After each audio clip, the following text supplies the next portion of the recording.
My thanks to Bring Me to Life Radio, and welcome to the Cinema Scribe. An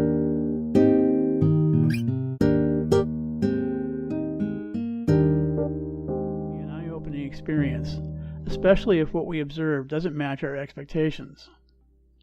What we encounter could be significantly different from what we believe about our being, our attitudes, and our behavior.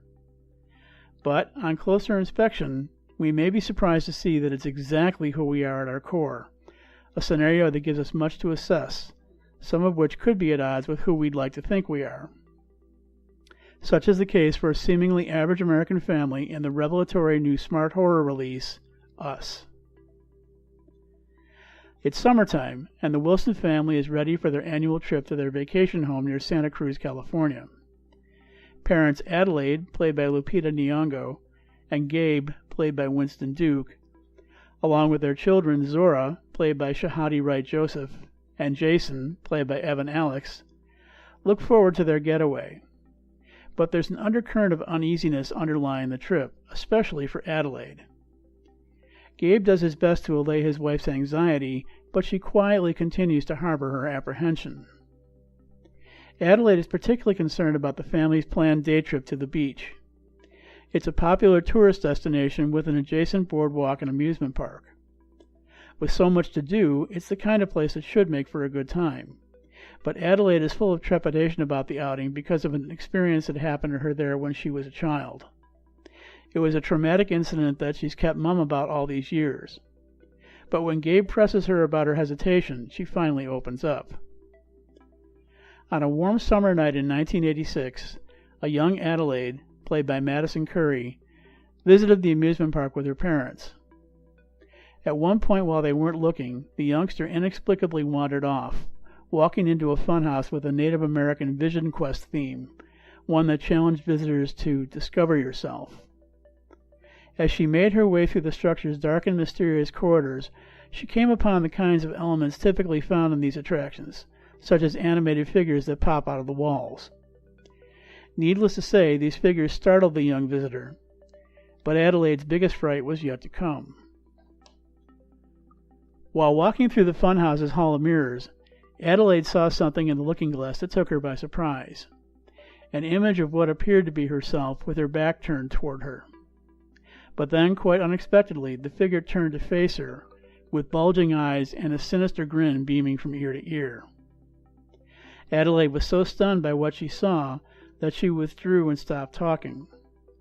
Her parents took her to the therapist, hoping that counseling would draw out what happened and set her on a course of recovery. And thanks to her development of an interest in dancing, an adolescent Adelaide, played by Ashley McCoy, emerged from her isolation. But even with the passage of time, the experience still haunts the now-adult Adelaide all these years later. Gabe is stunned that Adelaide has kept everything locked up or inside for so long. But having now shared the experience, she seems moderately relieved. Consequently, to keep peace in the family, she agrees to go on the outing despite being on guard the whole time. She's constantly on the lookout for anything unusual, and she has trouble relaxing, even while spending time in the company of her good friends, Kitty, played by Elizabeth Moss, and Josh, played by Tim Heidecker. But when the time comes to leave, she's only too happy to pack up and go home. Once back at the vacation house, though, things take a rather weird turn. First, the power goes out, and then, lurking in the dark, Adelaide notices a family of 4 standing in the driveway, one whose members bear an uncanny resemblance to the Wilsons. They stand silently arm in arm, dressed in red jumpsuits, each holding what appears to be some kind of pointed golden implement. Gabe doesn't think much of it, and makes a friendly attempt to see what they want. But when he finds out these apparent doppelgangers are anything but cordial, the situation turns contentious. The copies of Adelaide, Gabe, Zora, and Jason, who respectively call themselves Red, Abraham, Umbre, and Pluto, break into the house and begin terrorizing the inhabitants, all for no apparent reason and without making any specific demands. That is, until Red begins to speak, informing her hostages who they are and what they want. To say more would reveal too much, but suffice it to say that the Wilsons are not the only ones being confronted by their doubles. Everyone, it seems, is being met by their alternate selves. These duplicate beings bring a reign of terror to the world, emerging en masse from what appear to be subterranean tunnels whose existence was virtually unknown by the public at large. Most violently attack their surface world counterparts, while those who don't join in the barbarous behavior hold hands to form a human chain across the landscape, a gesture eerily reminiscent of the Hands Across America initiative organized to raise awareness about the homeless in the summer of 1986, the year when Adelaide had her traumatic amusement park experience. But to what end is all of this transpiring? That's what the Wilsons and the rest of the world are about to find out. And the answer will prove quite surprising to both those on and off the screen. Us is a film that raises almost as many questions as it answers. Director Jordan Peele has presented viewers with an intriguing cinematic puzzle, one that's densely packed with ideas, themes, and images, and rich in symbolism. Consequently, it's open to interpretation on multiple levels, all equally valid and none contradictory of one another. The key question in this is, what do you believe? That's what you need to figure out for yourself as this story plays out. This richly layered, deftly nuanced, smart horror offering tells a tale that gives the audience much to think about upon leaving the theater.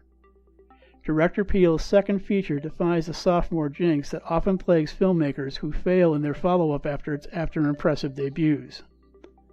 The picture delivers an expertly crafted allegorical story that's captivating and insightful, accompanied by great laughs and a few good scares without becoming gratuitous.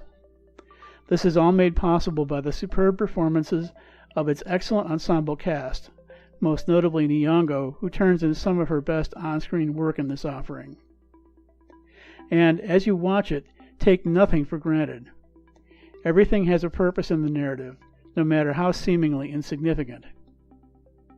As good as the director's first picture, Get Out, was, the filmmaker has taken a quantum leap in his artistry and storytelling skills with this release, an accomplishment that puts him in a class by himself and will likely allow him to write his own ticket from here on out.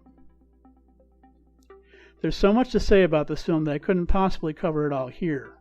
So for those who are interested in a more detailed analysis, please check out my in-depth review, Us Forces Us to Take a Look at Ourselves, available on my website, brentmarchant.com. When we come face to face with ourselves, we're forced into confronting what we see. No matter how much we might try to deny or disavow what we witness, though, we can't realistically do so if we truly want to understand who we are at the center of our being.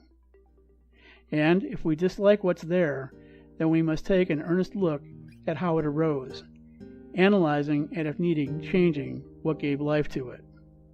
After all, when we come right down to it, that's us, whether we like it or not. I'm Brent Marchant, the Cinema Scribe. Thanks for listening. A lifelong movie fan and longtime student of metaphysics, Cinema Scribe Brent Marchant is the award-winning author of Get the Picture, Conscious Creation Goes to the Movies, Consciously Created Cinema, The Movie Lover's Guide to the Law of Attraction, and Third Reel Conscious Creation Goes Back to the Movies, all of which provide reader-friendly looks at how the practice of conscious creation, also known as the Law of Attraction, is illustrated through film. Brett maintains an ongoing blog about metaphysical cinema and other self-empowerment topics through his website, www.brentmarchant.com. He's also the movie correspondent for the Good Radio Network and New Consciousness Review magazine and radio, with additional writing contributions to Smart Women's Empowerment, The Happy Guide, Library Journal, BeliefNet, Vivid Life, New Age News, and Master Heart Magazine. Brett holds a BA in Magazine Journalism and History from Syracuse University. Again, check him out at www.brentmarchant.com.